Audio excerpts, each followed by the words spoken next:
हाय मेरे प्यारे दोस्तों, आप सभी का H D point YouTube channel में वेलकम है।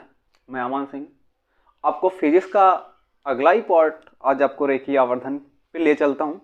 कल मैंने आपको यहाँ तक पहुँचा दिया था, यूवीएफ में संबंध के कुछ न्यूमेरिकल हुए थे जो मोस्ट इम्पोर्टेंट थे। आज मैं आपको रेखीय आवर्धन तक पहुँचाता हूँ। रेखीय आवर्धन क्या है? तो रेखीय आवर्धन क्या होता है? रेखीय आवर्धन होता क्या? रेखीय आवर्धन ये होता है कि जो वस्तु होगी और प्रतिबिंब होगा, उन दोनों के अनुपात को क्या, प्रतिबिंब और वस्तु के अनुपात को, यानी कि प्रतिबिंब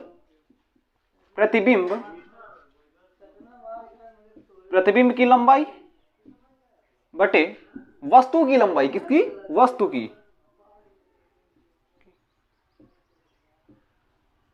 प्रतिबिंब की लंबाई को बोलता हूं क्या? आई बोलते हैं। क्या? आई। और वस्तु की लंबाई को ओ बोलते हैं। यानी कि जो होगा प्रतिबिंब की लंबाई तथा वस्तु की लंबाई के अनुपात को क्या बोलते हैं? रेखीय आवर्धन बोलते हैं। प्रतिबिंब की लंबाई तथा वस्तु की लंबाई को रेखीय आवर्धन बोलते हैं। ये होता फार्मूला कैसे?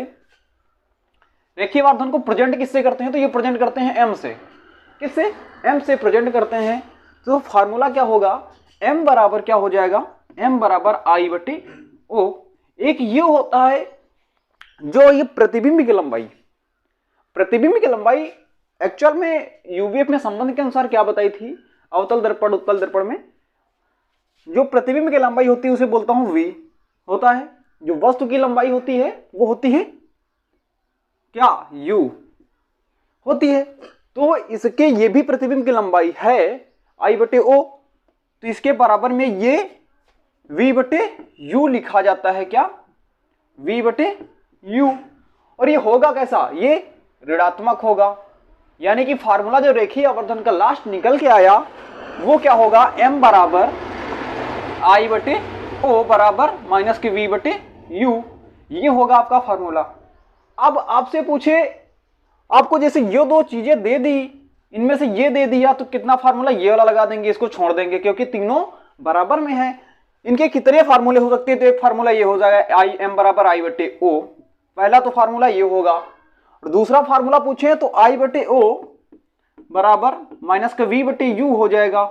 अगला फार्मूला पूछे तो इसके बराबर में एक कर देंगे एम बराबर माइनस वी बटे यू।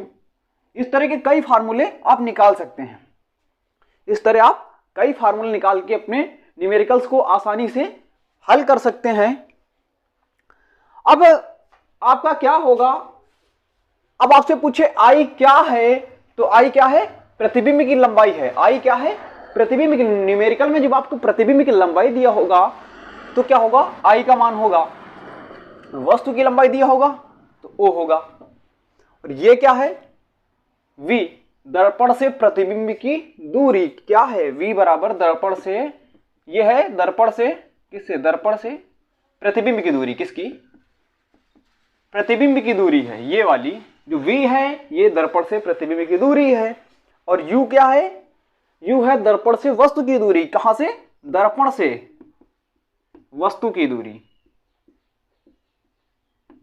जो आप दर्पण होगा, ये आपका दर्पण रखा हुआ है, यहां से जो वस्तु रखी होगी उसकी दूरी जो कितनी है, यहां से लेके ध्रुव से लेके वस्तु की दूरी क्या होती है, उसे बोलता हूं क्या?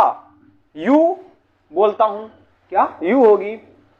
आपको ये रेखीय आवर्धन का फार्मूला निकल के आ गया। ये आप इसको रट लो और इससे मिलने वाले कई सारे न्यूमेरिकल्स होंगे जो कि आपके विगत परीक्षाओं में फंसेंगे।